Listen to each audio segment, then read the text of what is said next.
Hello. Mortgage Talk Tuesday. Exciting. Mortgage Talk Tuesday is back. We back. I'm excited. Hold on. I am saving this on my computer really quickly, but I wanted to be on time. Thanks for joining. We are back. Mortgage Talk Tuesday. Let's just talk about some mortgage things. And hey, so if you have any mortgage questions, let me know. But I do want to talk about some specific things each Tuesday. And you'll be able to hear my computer going off because it's always going off because I'm busy. So for the first Mortgage Talk Tuesday that I'm going to actually record and call it a thing, I usually go live on Tuesdays. I was doing Mortgage Talk Tuesday last year, but I took a little break. So just wanted to bring that back. So thanks for joining. So I want to get into some first-time home buyer frequently asked questions, just because we work with a lot of first-time home buyers, and a lot of times there's so much information out there, but then when we speak to people, they really don't know where to start. So let's just discuss some of the things that you should know as a first-time home buyer if you are looking to purchase your home. And then if you think of any questions, let me know, and then I will save this live. So first thing, where to start? Where do I start? I want to buy a house. I know that I want to buy a house. What is the first thing that I should do? The first thing that you should do when you wake up one morning and you decide that you want to purchase a home is you want to make sure that you get pre-approved. What do you qualify for? When I decided that I wanted to purchase a home, I just knew, okay, I'm renting right now. I was actually in a 1-bedroom apartment. And I started looking at 2-bedroom apartments, and I was just like, it doesn't make sense for me to continue to rent. So usually when you decide that you want to purchase a home, there's a reason why. You have to find out what is your reason that you want to go ahead and start looking into purchasing a home. You need to know how much you can afford. So that's where you would many people reach out to their realtor. The realtor might refer them to a lender, or you can do some research on your own. Nowadays, in the stage of social media, there's so many different ways for you to be able to find a lender. You can do research online. If you work with, I don't really recommend banks, but you can always go to your bank. You can get multiple pre-approvals, but you just want to see first, where do you stand financially? Do you qualify now? Going through the pre-approval process will let you know how much house you can afford. It will let you know maybe based off of your credit and your income, you can afford a certain amount of house, but you might not have the savings. So you might need to save more, but you need to go through the pre-approval process to know exactly where you stand. The next thing that people usually ask is, am I ready to buy?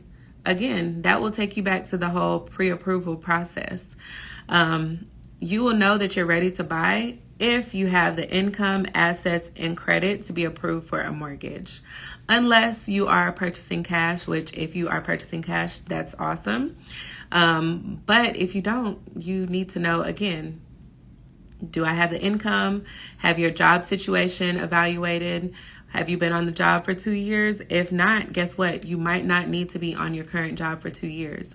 But a mortgage professional, they can advise you based off of your current situation on your income to see what your qualifying income is. Qualifying because in many cases, people, they make in their head. But, they'll say that they make more than we can actually prove. So we go based off of your qualifying income. That may be different based off of your industry. It may be based off of how you get paid. You may be full-time. You may have commission income as a W-2 employee. There's just so many different levels of income. So again, am I ready to buy? Get your income evaluated. Your credit, you want to, again, get your credit pulled. We get a lot of people and they're like, do I need my credit to be pulled? Can you just let me know without pulling my credit? If a lender does that, then they're not doing their job, because your credit is going to be a major determining factor on whether or not you can purchase a home. Some things that people really don't take into consideration is there's more to your credit than just the score, right? So when you're purchasing a home, we're evaluating your credit to see, one, if you are running approved eligible for underwriting findings. That might be one way to evaluate your loan. Or if you're in a situation where it requires a manual underwrite, maybe you need reserves. So it's not just oh, what score do I need to get pre-approved? I normally hear that a lot. So again, your credit needs to be evaluated. So income, credit, and then of course assets. The lucky number whenever somebody's going through the pre-approval process is 10,000. When we ask people, hey, how much do you have saved towards a home purchase? They say 10,000 for some reason. But you need to know, based off of the amount that you are eligible for, how much is it going to take for you to purchase this home? That can be different for everybody. Whether you're using down payment assistance programs, maybe you're not eligible for down payment assistance programs, you need to know the minimum down payment for the program. On the mortgage side, there's going to be a lot of it depends. That's why there's mortgage professionals to evaluate your situation. But you want to have a general understanding as to how much money does it take to get a home.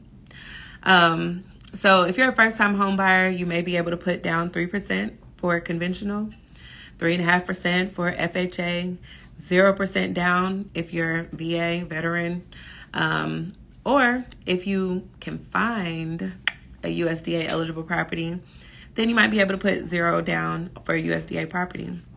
But there are other mortgage programs out there, several, that might have different down payments based off your situation. So the down payments could vary in range. I had a conversation with someone this week and they didn't know about closing costs. You'll go online and you'll see different people talking about, oh, well, I know that I need down payment. Do you have down payment assistance? Yes, we do. Okay. So I don't need any money to purchase a home, right? No, that's wrong.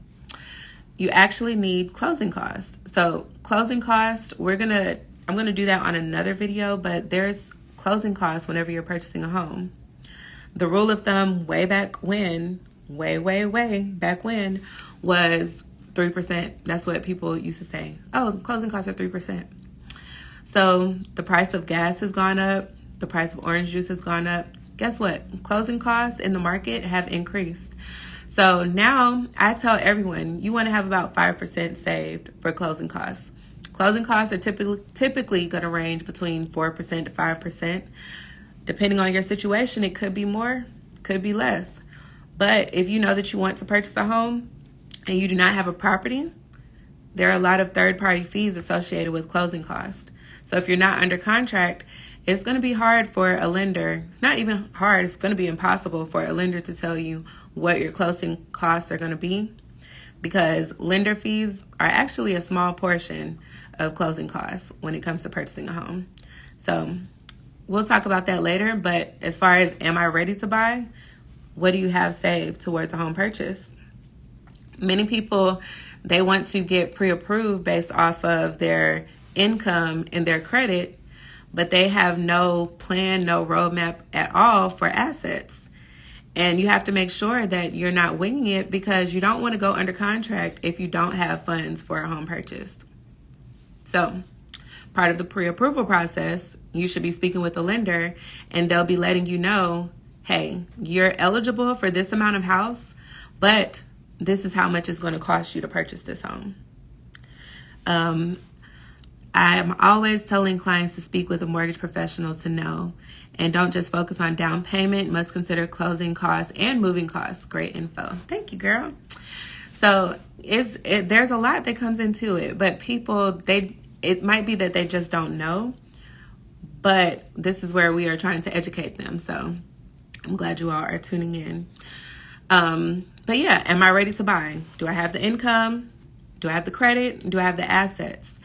And because it's not one size fits all, you may find that a lot of mortgage professionals, they don't really post specifics. Like, we're not going to say, oh, all you need is a 500 score, because that all you need when we're evaluating, can you actually purchase this home? We need to evaluate our loans like we're an underwriter. Because if you've ever known somebody who, let's say they went through a bank or they went through a lender and then their loan falls apart, it's because their loan wasn't evaluated on the front end. Some things will pop up, but for the basics, for the most part, we should know if a buyer is going to have reserves or going to have reserves based off of the program that they're using and based off of their overall situation. So if you see someone and let's say they're giving you a bank statement with $500, if you are not letting them know that, hey, this is what you're going to need. Right now, you have $500. Where's the money for the purchase coming from? If you're not having those hard conversations with someone, then you're doing them a disservice. Because when you give them the pre-approval letter, if you give someone a $300,000 pre-approval letter because their credit qualifies them and their income qualifies them, but you look at a bank statement and you see that they don't have any funds, and you think like, oh, they'll get the money, you are setting yourself up for a stressful interaction for at least 30, 45 days, because people will go under contract if they don't have the money and you give them that pre-approval letter. So that's the difference between actually getting a solid pre-approval and just working with somebody who's just like, okay, well, you know, they'll figure it out on their own. We can't operate like that. Don't assume that people are going to be able to get thousands and thousands of dollars because you want to put them under contract. So again, am I ready to buy? That's going to be dependent on your income, your assets, and your credit. The biggest thing that holds people back is assets. There are down payment assistance programs. I do down payment assistance all the time. But if you are working with somebody and they have no money for closing costs, and usually I'll just pull out a calculator, right? Closing costs are normally around 4% to 5% of the loan amount in this market. You just want to tell them, and even realtors, when you're having conversations, because sometimes people will say, well, how should I prep my client? If you know that they want a $400,000 house, bare minimum, let's say you're going to set them up for down payment assistance, and you put in, okay, 400,000 times 5%, that's $20,000, right? So we know that for closing costs, it might be around $20,000 alone.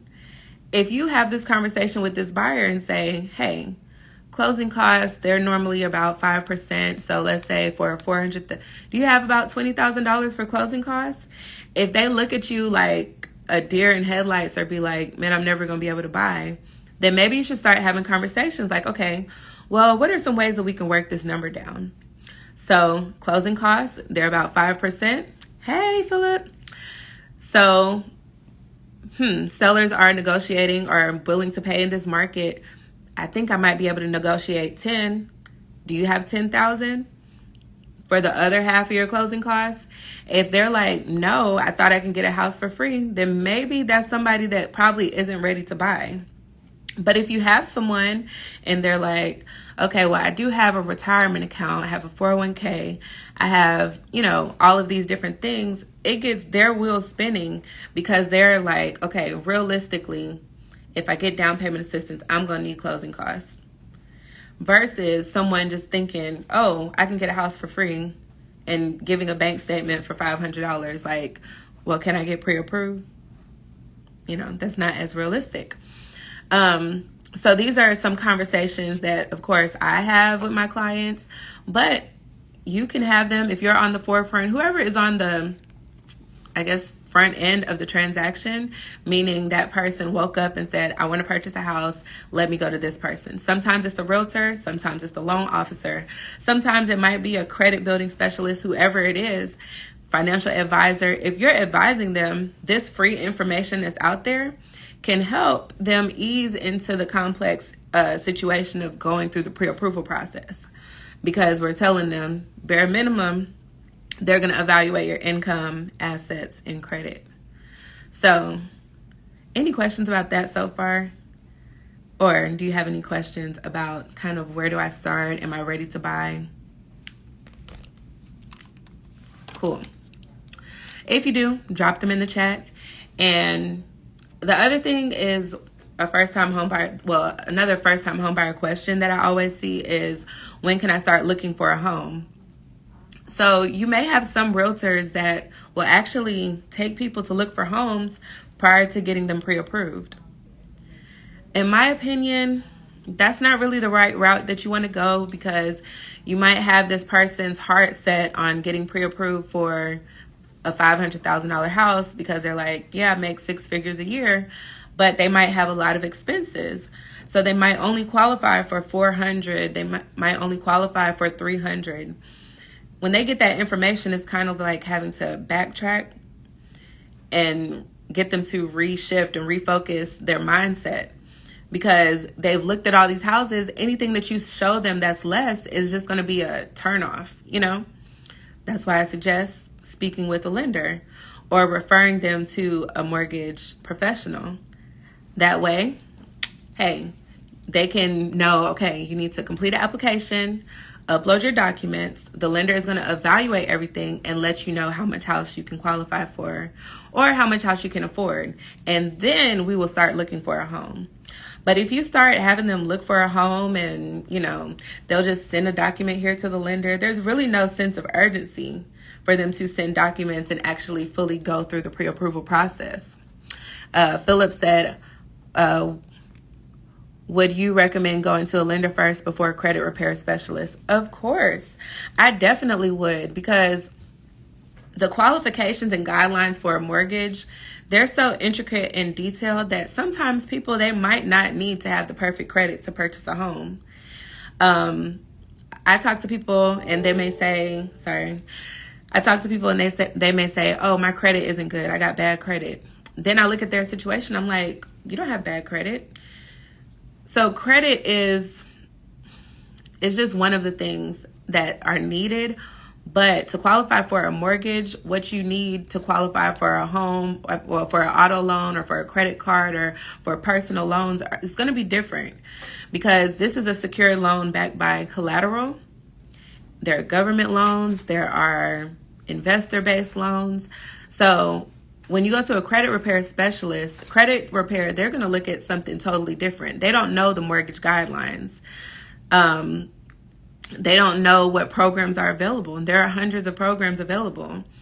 You might have somebody who might be able to get a home in the fives.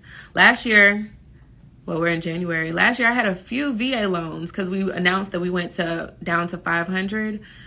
There were a few VA veterans who were able to close on homes, and they thought that they had poor credit. Typically, I'm not a fan of credit repair, because not all credit repair specialists are created equally. And sometimes what they'll do is they'll just dispute all of their accounts. And when you're getting a mortgage, you have to remove those accounts out of dispute status. And we'll literally be looking on their credit and it will say, okay, we got to get that out of dispute, that out of dispute. And I'll be like, are you working with somebody that does credit repair? And they'll say, yeah, they were supposed to be helping me, but now we have to remove all of those accounts out of dispute status and rescore your loan. And that could usually make your score drop. So credit repair, I'm not saying that it's a bad thing, but it's a long haul game. So if somebody's wanting to purchase within 6 months, then send them to the lender first to fix their credit, because they might qualify, or we might be able to let them know as well what they can do to improve their score, because their situation might not be as bad as they think. Now, if it's a situation where, let's say they have late payments and they're in that lower range, and there are some programs that say they can't have lates within the past 12 months. If it's a situation like that, then we might try to do things to increase their score and get it over the hump. So there's so much information and so many ways that mortgage applications could go. That's why it's hard to say, oh, all you need is a 580 score, or all you need is a 640 score and you can do this. There's so much that comes into a mortgage. So all roads should lead to your preferred lender. All roads should lead to the mortgage professional that is going to be able to evaluate your situation, and somebody that you trust is going to evaluate it like an underwriter, Because the worst thing that you can do is work with somebody and then every time they get a loan, the underwriter's just going through like fixing and correcting stuff and like, okay, nope, this income wasn't calculated correctly, so we got to reduce that income. Now they're running into a DTI issue and oh, this person, they don't have the assets. They're supposed to have 3 months reserves. You don't want to do that. Work with somebody who is evaluating everything on the front end, so that way you can have a smooth transaction because they've already prepped you. They've already said, hey, I noticed you don't have this. You're going to need this. There's no surprises. There's less surprises when you're working with somebody that knows what they're doing and someone that you can actually trust. So anyway, back to frequently asked questions for first-time home buyers. So I have an agreement. What should I do now? So an agreement, that's typically your contract. Once you're under contract, you will be bringing your contract back to the mortgage professional, right? If you're looking to shop, I always say shopping on a pre-approval letter is kind of tricky, but let's say if you want a second opinion now that you're under contract, you want to do that ASAP because the time starts ticking. When you're under contract, if it's 30 days, 20 days, new construction, of course, those are going to be longer turnaround times, but the clock starts ticking. So you really don't want to put yourself in a situation where you are sitting on a contract and then just like, oh, let me go ahead and submit it to the lender. It's go time. So during that time, you should be connecting with your lender. If there's any updated documents that you need, they should be sending or requesting that from you. If your loan officer is not communicating with you once you are under contract, that's a red flag, because that is the time for us to make sure that we are crossing our T's, dotting our I's, structuring that file for you to get approved. So that's, again, income, assets, and credit, the things that you need.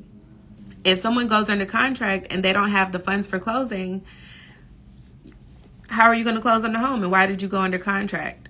That's pretty much, for lack of better words, the deal, because the clock is ticking. So when you go under contract, it's not the time to try to figure out, okay, where is my money coming from closing? It's time for you to submit those bank statements.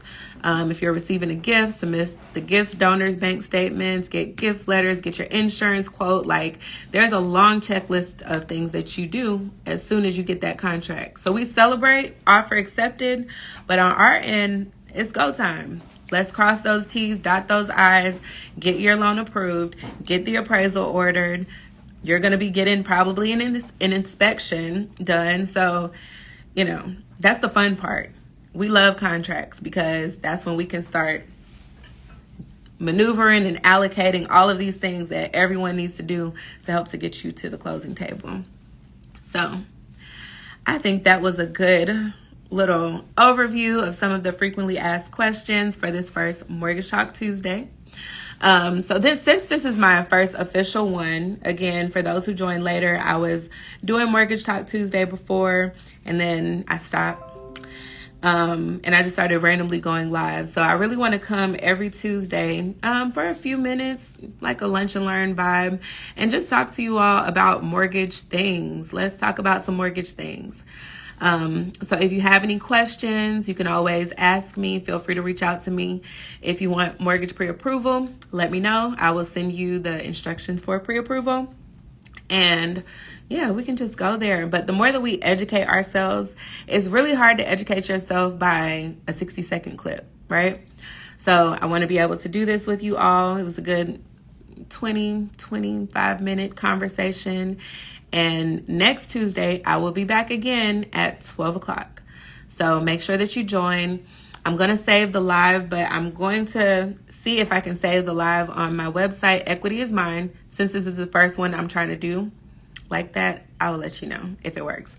But if it does, then we will be saving all of the lives over there. That way, if there's any flyers or information that I want to post in addition to what has been said, I can just post it. It'll be a one-stop shop. So thanks so much for tuning in. Again, if you missed the live, check out Equity is Mine. I'm going to try to make sure that it's available there later. Alrighty, bye. Okay, I'm not sure what to end my life.